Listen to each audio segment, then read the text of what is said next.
Iraqi Christians plagued by violence and a lack of security look to the Egyptian crisis with sadness, they told SIR News. They are afraid that the North African nation might fall into the same ethnic and religious division they find in their own nation of Iraq. The Archbishop has been struck in his diocese hard by extremist violence, Christians being murdered by many Muslims since 2003. Many Christians have died. The fear that the survivors have about Egypt, said the church leader, is that it will become a new Iraq. I fear that too, brothers and sisters. Tunisia.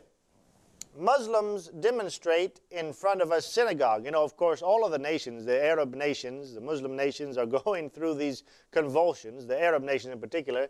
And in Tunisia, another one of these so-called secular revolutions, certainly is not completely secular.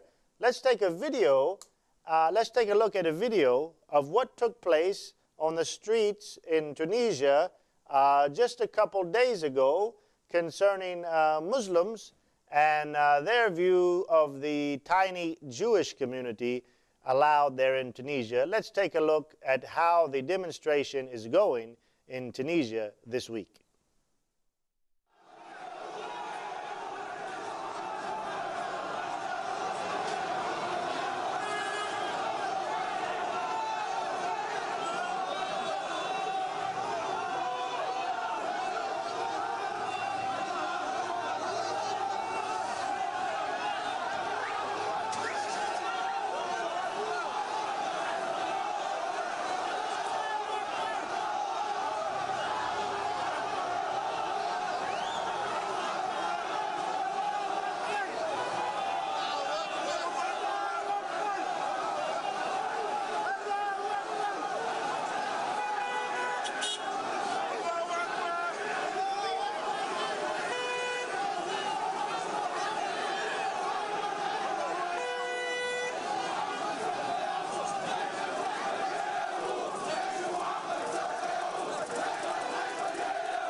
There you go. Very good picture, I think. Great insight into the demonstrations, al-mudahara, fi Sharq al-Awsat, in the Middle East. You see, did you hear what they were saying? I don't know if any of you speak Arabic, of course. I don't speak perfect Arabic, never claimed to, but I know enough Arabic to be able to get by. And they were shouting two different things. They were shouting the takbir, Allahu Akbar, which of course is the battle cry of Islamic jihad, that is to say murder, violence, war, the type of jihad that Muhammad fought and enjoined upon his followers. And then also they were shouting something very important that you need to know. Khaybar, Khaybar, ya Yahud, Jaysh Muhammad Sa'ud. Khaybar, Khaybar, ya Yahud, Jaysh Muhammad Sa'ud. What does that mean? That means, Khaybar, Khaybar, Jews, O Jews, the army of Muhammad is coming back. It's coming back.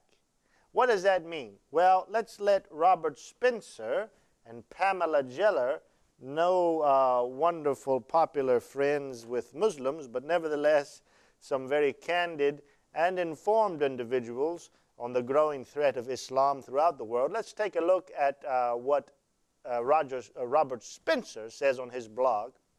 He says, as I explain in my book, The Truth About Muhammad, Muhammad led a Muslim force against the Khaybar oasis, that's in Saudi Arabia, which was inhabited by Jews, many of whom had previously been exiled from Medina.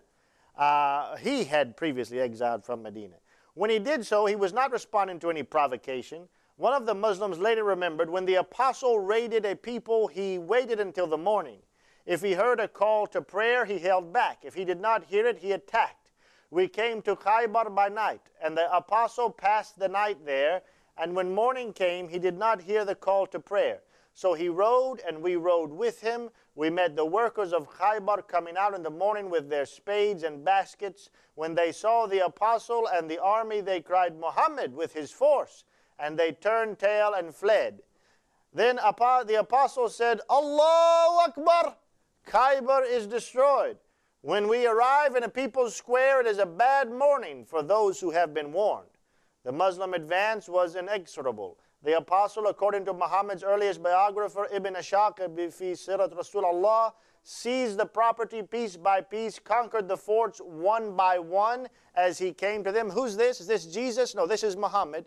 Another biographer of Muhammad, Ibn Sa'ad, reports that the battle was fierce. The polytheists killed a large number of Muhammad's companions. He also put to death a very large number of them. He killed, that is Muhammad specifically, he killed 93 men of the Jews. Murderer Muhammad. Muhammad and his men offered the Fajr prayers and the Islamic dawn prayer before it was light, and then entered Khaybar itself. The Muslims immediately set out to locate what? The inhabitants' wealth. This is how Islam grew into an empire, by stealing everyone's possessions. Anwar Awlaki said that this is perfectly right. All four schools of Islamic jurisprudence agree on dispossessing the unbelievers of their wealth. And of course they should, because that's exactly what Muhammad did against the polytheists, mushrikeen, the Quraysh tribes, as well as against the Jews, here specifically in the town of Khaybar. Let's continue on. The battle was fierce. The polytheists killed a large number. Muhammad killed 93 men of the Jews. And then it says, Muhammad and his men offered the Fajr prayer and the Islamic dawn prayer before it was light, and then Khaybar itself. The Muslims immediately set out to locate the inhabitants' wealth. A Jewish leader of Khaybar, Kinan bin al-Rabi, was brought before Muhammad. Kinana was supposed to have been entrusted with the treasure of the Jewish tribes of Arabia, the Banu Nadir. Kinana denied knowing where this treasure was, but Muhammad pressed him. Do you know that if we find you have it, I shall kill you? Kinana said yes, that he did know that. Some of the treasure was found. To find the rest, Muhammad gave orders concerning Kinana. Listen very carefully. Torture him until you extract what he has. One of the Muslims built a fire on Kinana's chest, but Kinana would not give up his secret.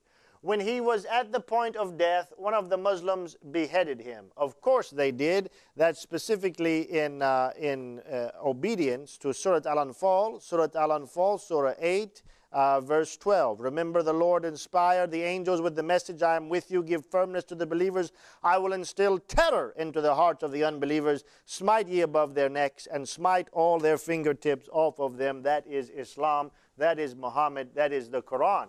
And so, guess what Muhammad does? So they strike off Kinana's neck, and then one of the Muslims beheaded him. Kinana's wife was taken as a war prize. Muhammad claimed her for himself and hastily arranged a wedding ceremony that night. He halted the Muslims' caravan out of Khaybar later that night in order to consummate the marriage.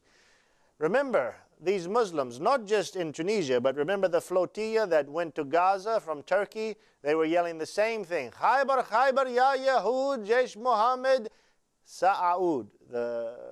This is the point. Khaybar, Khaybar, kill the Jews. This is what they're saying. Kill the Jews, kill them, steal their wealth, take and rape their women. That is what the Muslims are saying in these demonstrations throughout the Middle East. That is what Muhammad did. Any good Muslim, according to Surah Al-Ashab, Surah 33, Ayah 21, they are to follow the Sunnah of Muhammad. Muhammad did it, they should do it. And that's exactly what good Muslims are doing throughout the Middle East, or trying to do today, and even in Tunisia in front of that synagogue. Let's go ahead and finish the story as related by Muslim biographers. Muhammad agreed to let the people of Khaybar go into exile, allowing them to keep as much of their property as they could carry. The Prophet of Islam, however, commanded them to leave behind all their gold and silver. He had intended to expel all of them, but some who were farmers begged him to allow them to let them stay if they gave him half of their yield annually. Muhammad agreed. I will allow you to continue here so long as we would desire. He warned them, if we wish to expel you, we will expel you.